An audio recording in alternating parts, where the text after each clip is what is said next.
యేసుక్రీస్తు నామములో మీ అందరికీ శుభములు తెలియజేస్తున్నాను. అందరికీ నా వందనాలు. మరి యేసు ప్రభువారు సిలువలో పలికిన 7 మాటల్లో 5వ మాటను మనం ఈరోజు వివరించుకుందాం, ధ్యానం చేసుకుందాం. యోహాను సువార్త 19వ అధ్యాయము 28వ వచనం.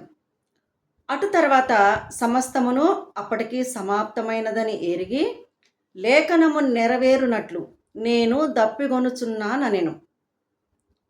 ప్రభు నామానికి మహిమ కలుగును గాక. మరి 5వ మాటలో దేవాది దేవుడు ఏం చెప్తున్నాడు? 4వ మాట వరకు మరి చేయి విడిచిపెట్టిండు నా తండ్రి, ఎందుకు విడిచిపెట్టినవయ్యా అని అడిగిండు, ఒంటరివాడైపోయిండు. ఇక 5వ మాట కాడికి వచ్చేసరికి నేను దప్పిగొనుచున్నాను. మరి చూడండి, ఎంతో బాధను అనుభవిస్తూ ఉన్నాడు ఆ సిలువలో.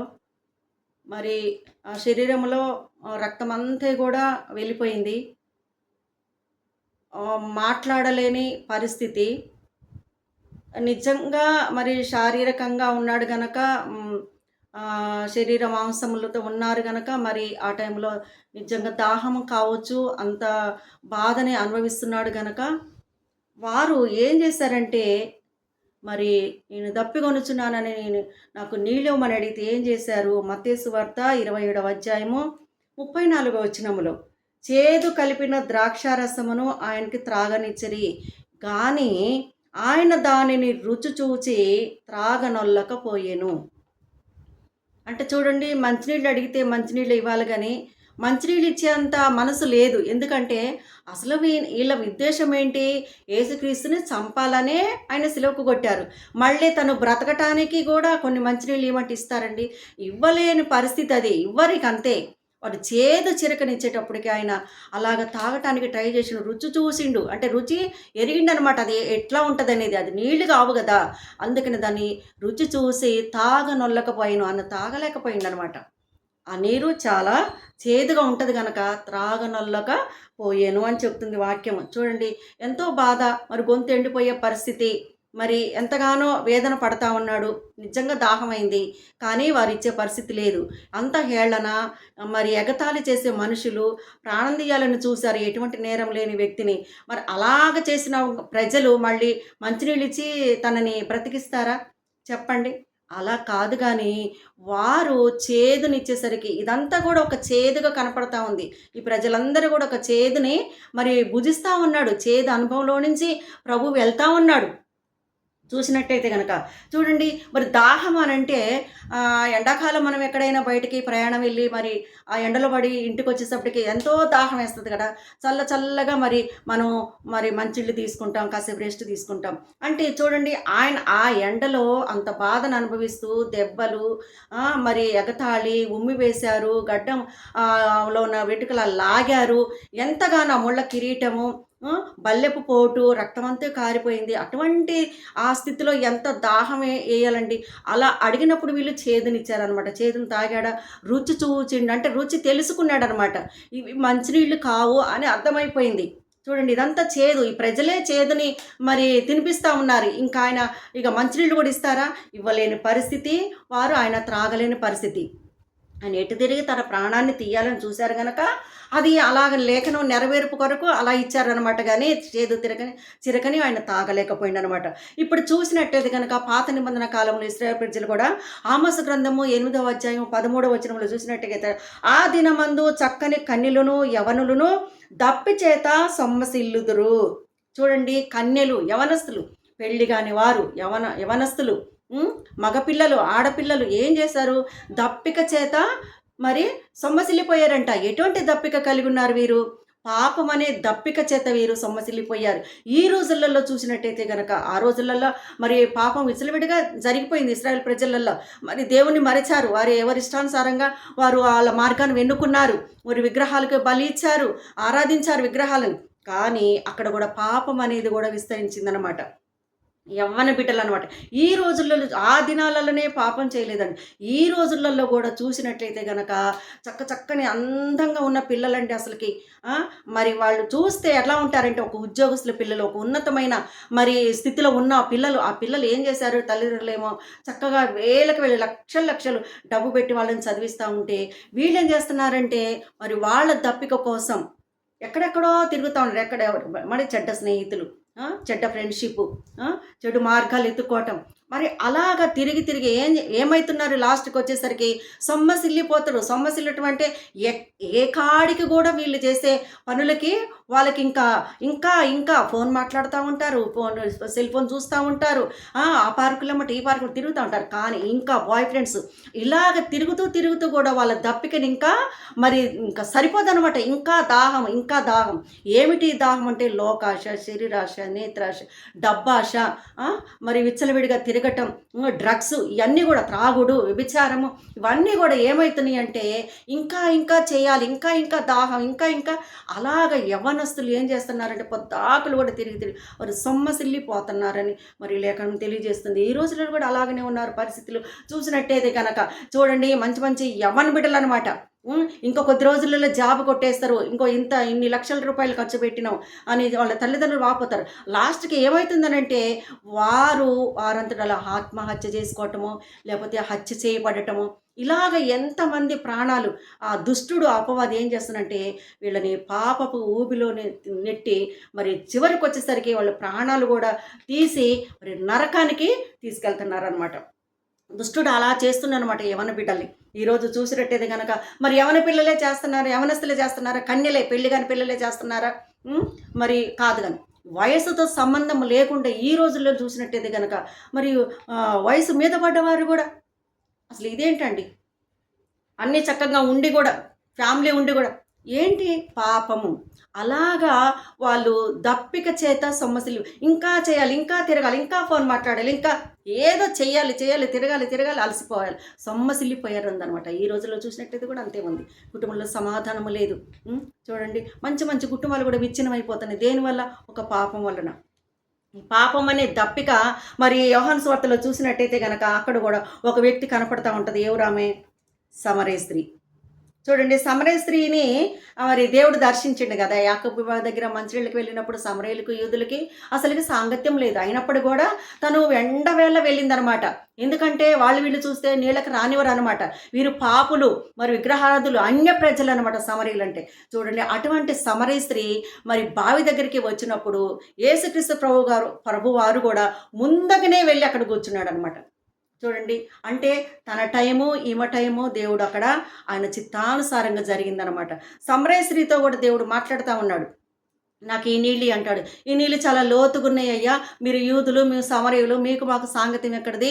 మరి అంటరాని వారం మేము ఇవ్వకూడదు అని చెప్పినప్పుడు నేనిచ్చే నీళ్లు నువ్వు తాగితే నువ్వు ఎప్పుడు కూడా ఇంకా దప్పికొను అంటాడు. అయ్యా నువ్వు ఇచ్చే నీళ్ళు ఏంటో నాకు తెలియజేయండి, మరి అప్పుడు నేను ఇంకా మరలా ఈ బావికి రాకుండా ఉండటానికి అని చెప్పినప్పుడు మరి నువ్వు దప్పిక చేత సొమ్మసిల్లిపోతున్నావు అంటాడు. ఎటువంటి దప్పిక కలిగి ఉన్నది సమరేశ్వరి?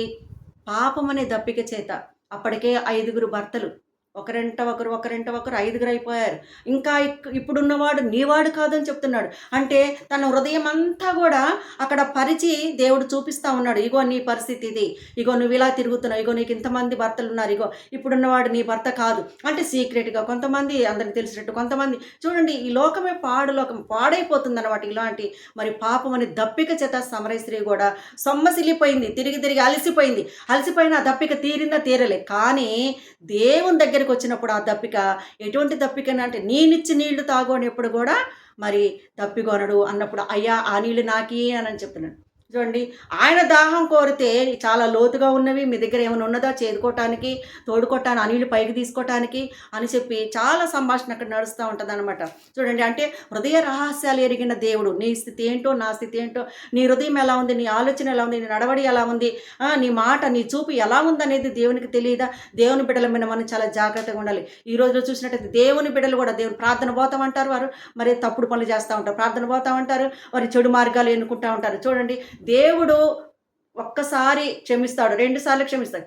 చూడండి ఆయన క్షమించే దేవుడే. కానీ మనం దేవుని తెలుసుకున్నాక మరలా ఆ పాపం అనే దప్పికలోకి మనం వెళ్ళకూడదు. కానీ దేవుడిచ్చే నీళ్ళు, ఆయన వాక్యం, ఆయన ప్రార్థన, ఆయన జీవం ఇస్తానంటుండే కనుక ఆయనలో మనం ఉన్నట్లయితే కనుక దేవుడు ఖచ్చితంగా సమరయ స్త్రీని ఎలాగ రక్షించిండో చూడండి. ఒక మాట చూద్దాము. నశించిన దానిని వెతికి రక్షించడానికే ఆయన యొక్క ఉద్దేశము ఈ భూమి పైకి వచ్చిండు. చూడండి యోహాను సువార్తలో చూసినట్టయితే గనక మరి సమరయ స్త్రీ పాపం అని దప్పిక చేత సొమ్మసిల్లిపోయింది గనక అక్కడ ఏం చేసింది? యోహాను సువార్త 4:28 తన కుండను విడిచిపెట్టి, అంటే తన కుండను అక్కడ బావి దగ్గరనే విడిచిపెట్టింది అనమాట. యేసు ప్రభుతో మాట్లాడిన మెషే నాకు కనపడ్డాడని చెప్పేసి గ్రామంలోకి వెళ్ళి అనేక ప్రజలకు మరి మెషే నేను చూసినాను, యేసుక్రీస్తు నేను చూసినాను అని చెప్పేసి నాతో మాట్లాడిండు అని చెప్పేసి ఎంతమందికి ఆమె సాక్ష్యం చెప్పిందంటే, ఆ సాక్ష్యం చెప్పటమే కాకుండా, ఆమె రక్షించబడటమే కాకుండా, ఆమె ఆ పాపాన్ని విడిచిపెట్టిగా క్రొత్త జీవితం, మరి ఒక క్రొత్త మలుపులోనికి దేవుడు ఆమెని ఆ వ్యక్తిని తీసుకొచ్చిన పాపం అనే దప్పికలో నుంచి మరి యేసు ప్రభులోనికి, మరి రక్షణలోనికి, నిత్య జీవములోనికి ఒక ప్రాణం పోసిండు అనమాట. ఒక ప్రాణం పెట్టిండు యేసు ప్రభు. చూడండి ఇప్పుడు ఈ సిలువలో కూడా నేను దప్పికొనుచున్నాను అంటే ఏమిటి? ఈయన దప్పిక అంటే నశించిపోయే ఆత్మల పట్ల ఆయనకి ఒక దప్పిక కలిగి ఉన్నాడు. ఆ దప్పిక చేతనే కదా దొంగని రక్షించింది. రెండో దొంగకి ప్రాణం పెట్టిండు కదా, మరి ఆడ నేడు నాతో కూడా పరదేశంలో ఉందని చెప్పిన అక్కడ తీసుకెళ్ళినాడు. అంటే నశించిపోయే ఆత్మల పట్లనే ఆయన ఫోకస్ అంతా, ఆయన చూపు అంతా, ఆయన దృష్టి అంతా కూడా అటువంటి ప్రజల కోసమే ఆయన మరి రక్షించడానికి వచ్చినాడు గనక మరి పాపి అయిన ఈ సమరయ స్త్రీని కూడా తను రక్షించుకున్నాడు అనమాట. రక్షణ కలిగింది ఆమెకి, సంతోషం వచ్చింది. అయ్యో ఇంకెందుకు నాకు ఈ పాపం వదిలిపెట్టుకుంది, ఆ పాపాన్ని మన కుండను అక్కడ విడిచిపెట్టింది అనమాట.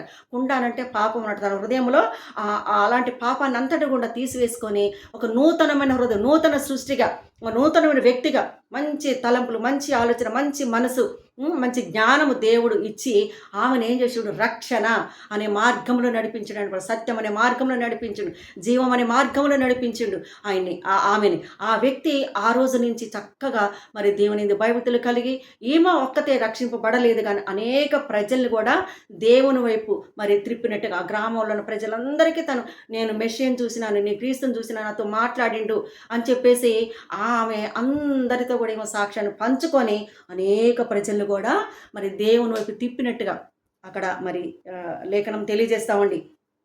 చూడండి మనము కూడా ఏం చేయాలి? మనం ఒక్కరమే రక్షణ పొందితే సరిపోతుందా? కాదు. కానీ అనేక నశించిపోయే ఆత్మల కొరకు మనం ఏం చేయాలంటే మరి ప్రార్థన చేయాలి, స్వార్థ ప్రకటించాలి. మరి దేవుని వైపు ఇది మార్గం అమ్మ, ఇగో ఇలా నడుచుకోండి అని చెప్పాలి. చెప్పటమే మన బాధ్యత. మనం బలవంతం చేసేది ఏమీ లేదు. కానీ క్రీస్తుని గురించిన స్వార్థ ప్రతి ఒక్కరిపైన ఉంది ఇటువంటి భారం. మరి సేవకులకే కాదులే కానీ విశ్వాసమైన మనము, మరి దేవుని బిడ్డలమైన మనము, రక్షించబడిన మనము, మనందరిలో కూడా ఇటువంటి భారము దేవుడు పెట్టి ఉన్నాడు కనుక అనేక ప్రజలకు మనం సాక్షులుగా ఉండాలని ఆయన ఒక ఉద్దేశం. నన్ను రక్షించుకున్న దేనికి అనేక ప్రజల కొరకు ప్రార్థన చేస్తామని, అనేక ప్రజల కొరకు మరి నువ్వు సాక్షిగా నిలబడతావని వారి కొరకు ప్రార్థనలు చేయాలి, వారిని దేవునికి తిప్పాలి, దేవునికి నడిపించాలి. అటువంటి భారం, అటువంటి మరి ఆత్మ మనలో కూడా కలిగి ఉండాలన్నమాట. మనం ఇటువంటి మరి ఎన్నో అద్భుతాలు మనం ఎంతోమందిని కూడా ఇంకా నడిపించే వారేముగా మనం ఉండాలని దేవుని యొక్క దాహం. ఇప్పుడు ఈ దాహం ఎలా తీర్చబడింది? మరి యేసుప్రభు వారికి సమరయ స్త్రీ ద్వారా ఆయన దాహము తీర్చబడింది. మరి నీ దాహం ఎటువంటిది? నీ దాహం వల్ల మరి అనేక ప్రజలు రక్షిస్తున్నావా? మరి ఆత్మల భారం నీకు కలిగి ఉన్నదా? దేవుడు ఈ రోజున మనతో మాట్లాడుతున్నాడు. ఇదొక ప్రశ్న వేసుకోండి. అవును ప్రభు నన్ను రక్షించడం, నేను ఒక్కదాన్నే కాదు, ఇంకా అనేక ప్రజలకి నేను సాక్షిగా నిలబడాలి, అనేక ప్రజల్ని దేవునికి తిప్పాలి. మనం ఒక్కరు రక్షణ పొందితే సరిపోదు. ఎందుకంటే రక్షణ అనేది అందరికీ కావాలి. ఎందుకంటే అగ్నిలో నుంచి కొందరిని లాగినట్టు లాగమని చెప్తుంది యూదా పత్రికలో కదా. అందుకనే ఎవరైతే నశించిపోతున్నారో, ఎవరైతే కష్టాలు, ఎవరు దుఃఖంలో, వేదనలో, బాధలో, మరి శాపగ్రస్తమైన పరిస్థితిలో, మరి బంధకాలతో ఎవరైతే శాపంలో ఉన్నారు, ఎవరైతే పాపంలో ఉన్నారు, వారి కొరకు మనం ప్రార్థన చేసేవారిగా మనం ఉండాలి. మనం ఎక్కడ ఉన్న చోట ఉన్న పాటిని ఇంట్లోనే నువ్వు ప్రార్థన చేసినట్టయితే కనుక దేవుడు ఒకానొక మరి సమయంలో నీ ప్రార్థనకి జవాబిచ్చి కొన్ని ఆత్మలైన నువ్వు రక్షించడానికి దేవుడు నిన్ను మరి పురికొలుపుతాడు అనమాట. అటువంటి ప్రార్థన మనం అందరం చేద్దాం. సమరయ స్త్రీ కంటే ఇంకెక్కువగా కొన్ని ఆత్మలు మన దేవుని వైపు మరి త్రిప్పగలుగుదాం. అటువంటి శక్తి సామర్థ్యాలు దేవుని దగ్గర నుంచి మనం పొందుకుందాం. ఈ రోజు నుంచే మరి ఈ వాగ్దానం మన పట్ల నెరవేర్చబడునుగాక. ఆమేన్. ఇట్టి మాటలు మరి మీకును, మీ కుటుంబాలకు దీవెనకరంగా, ఆశీర్వాదకరంగా ఉండునుగాక. ఆమేన్.